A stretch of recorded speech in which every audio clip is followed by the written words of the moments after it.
This is Layan and welcome to my channel. Yes, I know you're here because you want to know as well what are the documents you need to prepare when applying a tourist visa for South Korea.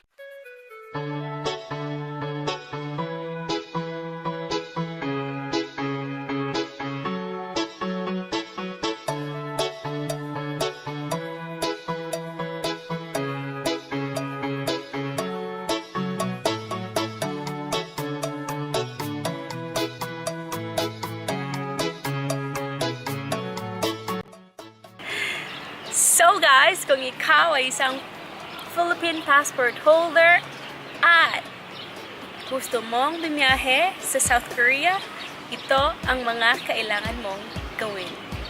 So guys, itong mga documents na sasabihin ko ay sa mga tourist visa applicants without guarantor or without sponsor sa Korea. Okay, so these are the documents you need to prepare. Number 1 is the passport.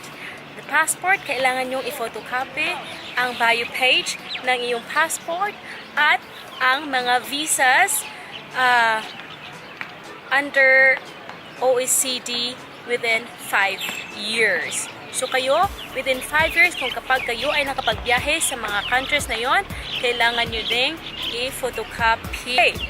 Ang next nyo din na gagawin ay mag-fill up ng kanilang application form. Ito nga pala guys, ang dapat nyong tandaan kapag kayo ay nag-fill out ng application form. Kailangan ito ay all capital letters. Pictures are not allowed. At kung may mga tanong man doon na hindi applicable sa inyo, lagyan nyo lang ng NA. Okay? Mayroon din doon sa application form na kailangan yung i-fill out yung question na nakalagay address to stay in South Korea. That doesn't mean na kailangan yung pag-book ng ticket papuntang Korea before mag-apply ng visa. Dapat mag-book kayo after ma-approve yung visa ninyo. Kasi kung hindi kayo ma-approve, sayang naman yung binili yung ticket. Diba? So, ang ilagay nyo doon or pwede naman kayong mag-book. Lagay sa, may mga ano naman dyan, www.booking.com. Magpa-book kayo doon, wala namang bayad. Free cancellation po yun, wala ding bayad in advance. So, mag-book kayo at ilagay nyo yung address, pangalan at address ng hotel na stayhan nyo. Okay? So, kung hindi kayo makapasa, okay lang, kasi pwede nyo namang i-cancel yung napabook nyo na hotel sa booking.com or a good any website na kayo ay pwedeng makapag-book.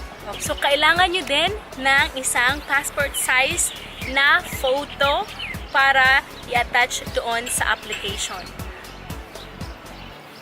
Isa lang pong kailangan lang. Pero kung meron kayong more than one, pwede nyo na rin isabay. Pero I think isa lang yung kailangan nila. Kailangan documents to prove your financial stability or proof of income.